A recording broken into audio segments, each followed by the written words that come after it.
Nos invités à la situation politique en France, nos invités du duel politique. Et je vous les présente. Pierre-Yves Cadalin est avec nous. Bonjour et bienvenue, Bonjour. député LFI-NFP du Finistère. Yohann Gillet est également à nos côtés. Bonjour et bienvenue. Bonjour. Député Rassemblement National du Gard. D'abord, vous avez entendu, comme nous ici, cet électeur du Rassemblement National qui se réjouit de la chute, peut-être de Michel Barnier, en tout cas de votre position de voter la censure au Rassemblement National. Qu'est-ce que ça vous fait dire quand vous entendez ce genre de mots de vos électeurs?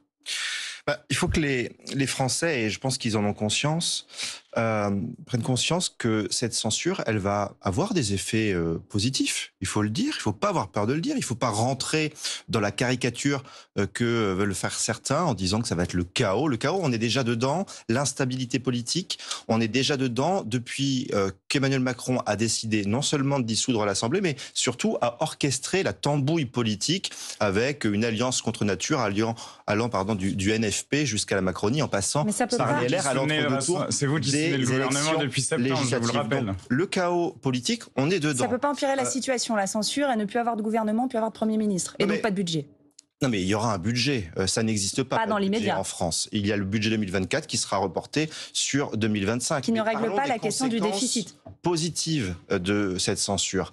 Les retraités vont voir leur pension de retraite indexée sur l'inflation. Les entreprises ne vont pas subir l'augmentation de 1,5 milliard d'euros sur le coût du travail. Voilà des effets positifs concrets. Et les agriculteurs, par exemple, ne verront pas le budget de l'agriculture baisser de 13%, comme c'était prévu dans le budget de Michel Barnier. Pierre-Yves Cadalin, est-ce qu'aujourd'hui on a ici sur ce plateau, donc vous-même qui représentez encore une fois le LFI-NFP et Yohann Gillet, député RN, la nouvelle alliance qui va permettre de faire tomber Michel Barnier? Est-ce que vous assumez ça? Vous voyez, d'ailleurs, ce que nous disons depuis le début, c'est que le nouveau Front populaire est arrivé en tête des élections, que nous avons le plus grand groupe à l'Assemblée nationale, ce pourquoi d'ailleurs c'est notre motion de censure qui sera discutée en premier demain et qu'elle sera adoptée, car nous avons avec nous la force, la puissance de l'alternative. Et j'ai envie tout de même d'insister sur une double hypocrisie.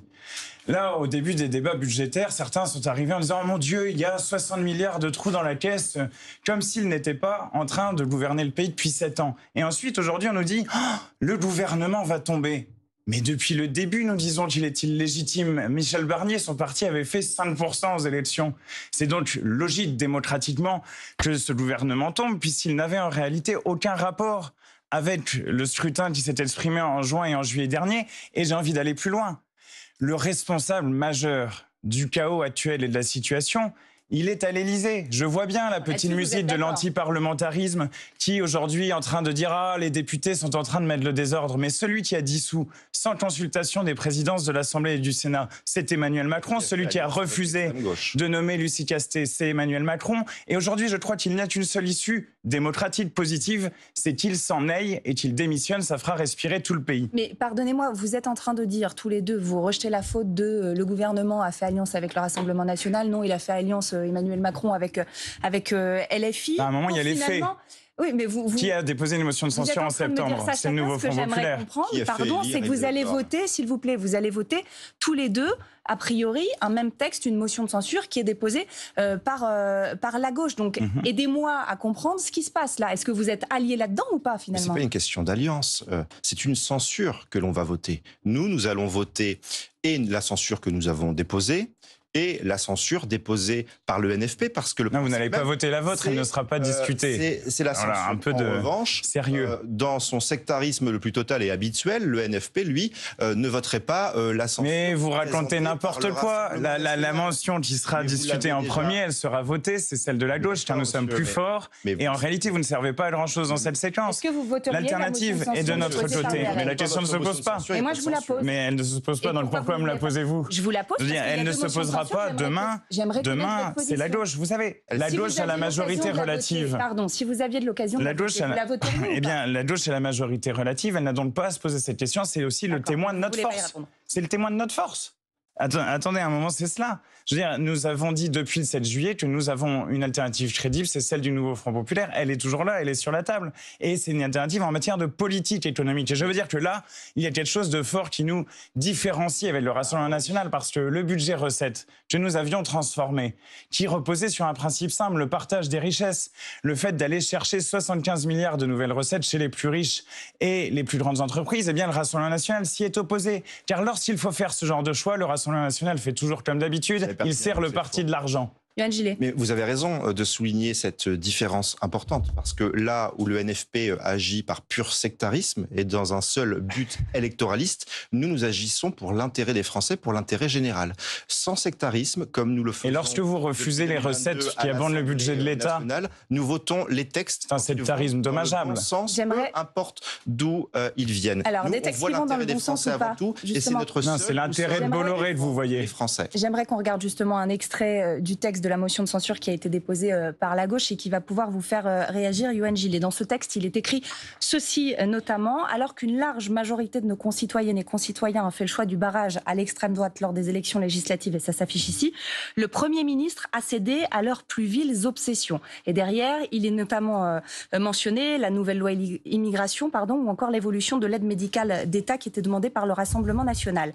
Et il est dit aussi ceci, que c'est une faillite morale. Vous allez voter un texte, une motion de censure, qui vous critique, qui parle de vous comme d'une faillite morale, de vos idées du Rassemblement national comme d'une faillite morale. Vous l'assumez, ça? Non, parce que ce qui se vote, c'est pas l'exposé des motifs qui est dans la provocation. Mais c'est quand même écrit noir sur blanc. Et les âneries habituelles du NFP.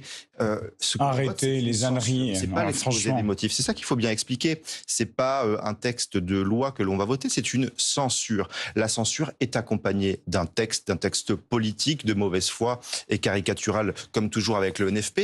Mais nous, encore une fois, nous pensons à l'intérêt des Français. Mais vous votez un texte politique qui vous critique largement. Là, maintenant, tout de suite, c'est de censurer. Vous voulez sabrer l'aide médicale d'État, monsieur? Ce n'est pas caricatural, cela. Un budget prévoyant 40 à 60 milliards d'euros de taxes et impôts supplémentaires pour les Français, à empêcher les retraités d'avoir une indexation de leurs pensions, à empêcher les agriculteurs d'avoir un budget digne de ce nom, puisque le gouvernement Barnier prévoyait une baisse de 13% du budget alloué à l'agriculture. Voilà, tout un tas de mesures dans ce budget étaient nocives pour les Français, et nous avons, en prenant cette décision, protégé les Français. La question qui se pose maintenant et que tout le monde se pose, et je vais vous permettre d'y répondre, Pierre Cadalin, il se passe quoi après?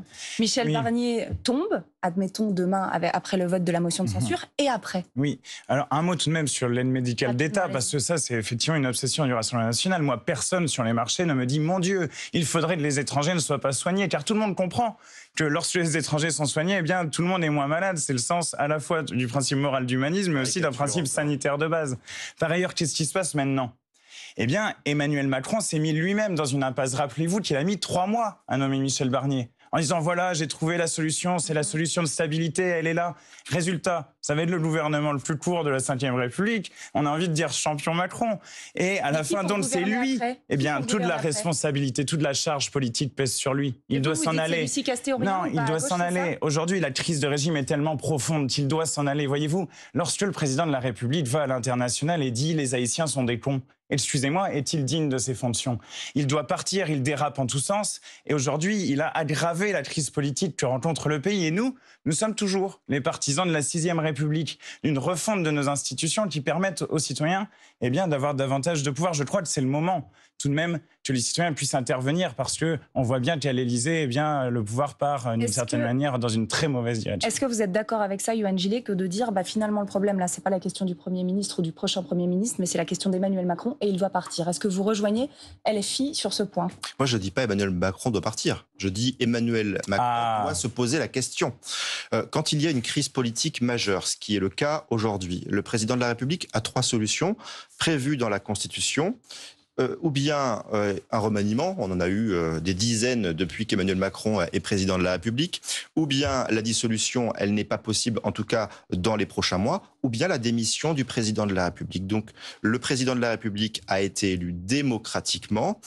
Pour autant, j'estime qu'il doit se poser la question, et je souligne le fait que beaucoup de Français, moi y compris, ne seraient pas mécontents du départ et de la démission d'Emmanuel Macron, parce que je pense qu'il a fait beaucoup de mal demandé lui de partir alors. Un peu de clarté. Entre souhaiter à titre personnel le départ d'Emmanuel Macron et demander la destitution d'un président de la République qui a été élu démocratiquement. Oui, il est tout de même important pour que nos auditeurs comprennent, que celles et ceux qui nous écoutent comprennent. Il est important. Le souhait du chaos, pour une bonne et simple raison. Il est important que tout le monde comprenne que vous avez. Chers collègues, votre fonds de commerce prospère sur le chaos. Il est tout de même important que tout le monde comprenne que vous êtes opposé à la destitution d'Emmanuel Macron, que vous avez été contre, que vous l'avez maintenu au pouvoir et que le gouvernement Barnier n'a tenu que par vos bonnes grâces. Et d'ailleurs, je veux dire que, et cela c'est pour les macronistes, parce qu'à un moment donné, il est aussi important de dire que c'est à cause des macronistes que le gouvernement s'est mis dans les mains du Rassemblement national. La logique institutionnelle aurait voulu que la gauche gouverne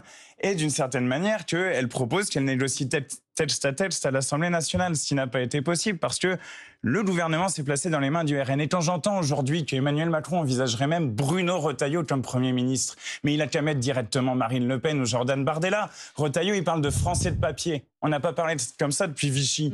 Donc à un moment donné, il faut un peu de sérieux. Arrêtez de faire votre clown. Excusez-moi, pardon, vous n'êtes pas crédible. Pardon, vous êtes en non mais que dites-vous? Votre clown a un peu de respect, monsieur. Vous parlez à un député de la nation. Oui, mais vous un peu de respect. Parce que vous faites semblant de vous opposer à Emmanuel Macron. Vous avez voté pour lui. Non mais vous rigolez, vous avez voté contre la destitution. Et vous avez même fait élire Gabriel Attal, Madame Borne. Vous avez fait alliance avec. Nous vous avons privé du pouvoir car vous êtes dangereux. Merci. Très clairement, dangereux pour la démocratie, dangereux pour la République sociale. Merci messieurs, merci d'avoir participé au duel politique du 11-13 de France Info. Merci à vous, merci pour l'invitation. On continue évidemment à évoquer l'actualité. On vous parle de la cinquantaine de chefs d'État et de gouvernement qui sont attendus pour la réouverture en grande pompe de la cathédrale Notre-Dame de Paris. Ça va se dérouler